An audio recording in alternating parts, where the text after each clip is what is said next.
Everything you think you know won't matter. That 20 years of experience you have, it's irrelevant. Would you believe me if I told you that? When we talk about your professional career, we've all heard the underdog story, that person that started from the ground floor and worked their way up to CEO. It's all just hard work, right? Learning your craft, becoming the best person in the room, those things turn into promotions until finally you're a CEO. But if we've all heard the story, why isn't everyone a CEO? The truth is that in addition to those things, the hard work and all that, it takes much more to become a CEO. I'm going to break down 5 things I wish I knew before moving into upper management. Number 1, it's all irrelevant. Being the smartest person in the room doesn't really matter. Being the best employee doesn't matter. None of those things prepare you for upper management.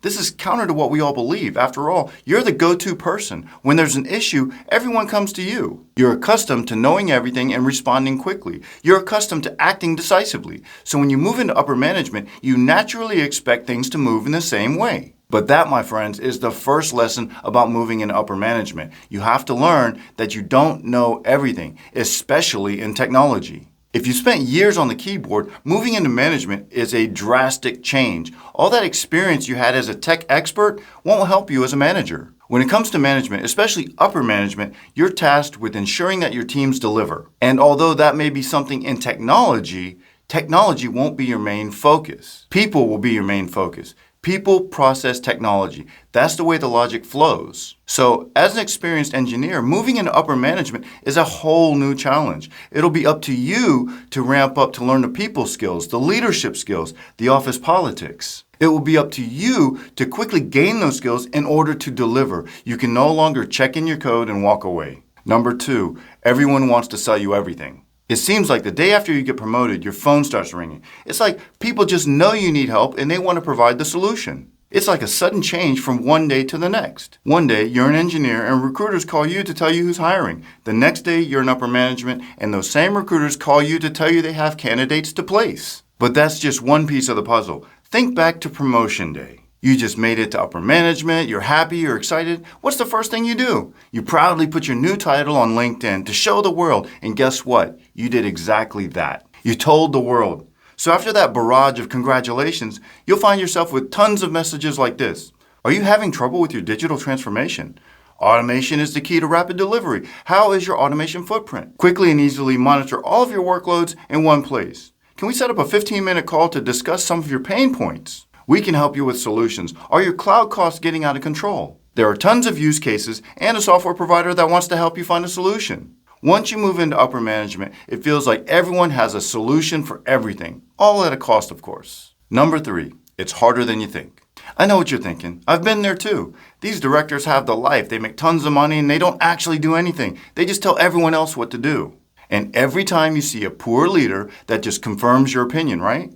Now that I'm a director, I see the other side of the equation. Yes, there are bad directors, just like there are bad employees at every level. But a bad director negatively impacts an entire department. On the flip side, a good director will positively impact an entire department. But that tends to go unnoticed. You may hear people say, this department works well together, or the morale's good over there, but you don't tend to hear people say, this person created a positive, efficient work environment. Effective directors are like referees. Have you ever watched a soccer game? If it's a good game, you don't even notice the referee. But that referee still has to run just like all of the players. Because your role of director has such an impact, it takes a tremendous amount of effort to make sure that everything and everyone move forward in the same direction toward the same goal. Meanwhile, taking accountability and responsibility for the failures along the way. Number 4, office politics are real. I've never been someone to play office politics. If you do the right thing, then you don't really need to play politics. But you've seen the type. The ones that always add to the conversation without having anything to say.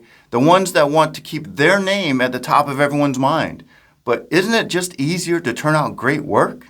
What's the point of having your name in the top of everyone's mind if you don't deliver? But as you move into upper management, you will need to play the game. And that's because there's times that you will be dependent on other departments. No one wants to hear, well, it's their fault or we're waiting on that department. But from my perspective, there's a right way and a wrong way to play the game. Everyone knows the wrong way, the blowhards, the people making deals. We've all seen them in action, and you've probably spent time rolling your eyes. I prefer to play the game by building bridges to other teams, building relationships, helping them with real issues, treat them like a partner. Then when it's time to help you, they will. In the end, it's a win-win. It sounds simple, but you need to learn how to navigate the waters, and timing will be your best friend. Number 5, it's as good as you think it is, and so is the temptation.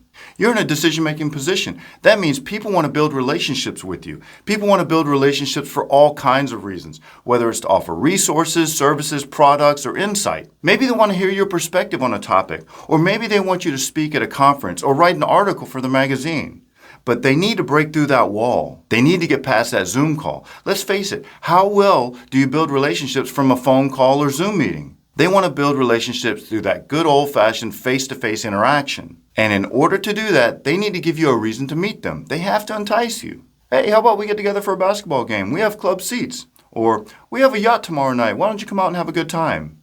I want to introduce you to some of my colleagues. Why don't we do that over dinner? Suddenly, all this stuff is available at someone else's expense. Who doesn't want to go to fancy dinners and VIP events? This is where the temptation comes in. While it's fine to build relationships through these events, you can't let temptation cloud your judgment. You have to maintain a clear head. You can't let the temptation of some extracurricular event persuade you into making a decision that you normally wouldn't. For example, when a vendor is wooing you to purchase their product or service, maybe they make their suite available for you. Let's say it's for football games. You know that if you don't purchase their product, you'll lose access to the suite. But you're a huge fan. Do you purchase the product anyway so you can keep the VIP access to the suite? It's no skin off your back, right? The company's going to make the investment, not you. And you get to continue living the dream. See what I mean? The temptation's real. At this level, you have to keep a clear head. If the product or service fits the company's needs and it's in the company's best interest, then great, pull the trigger. But you can't let that temptation, that dangling carrot, influence you into making a bad decision. After all, how good are those VIP suites when you find yourself out of a job? And oh yeah, those suite tickets, they'll go to whoever your replacement is. Upper management is a completely different animal than what you may be used to. These tips won't make or break your career, but they will give you an edge. If you know what to expect, then you'll know what to do. And speaking of what to expect, watch this video to see exactly what it is that upper management does. Thanks for watching.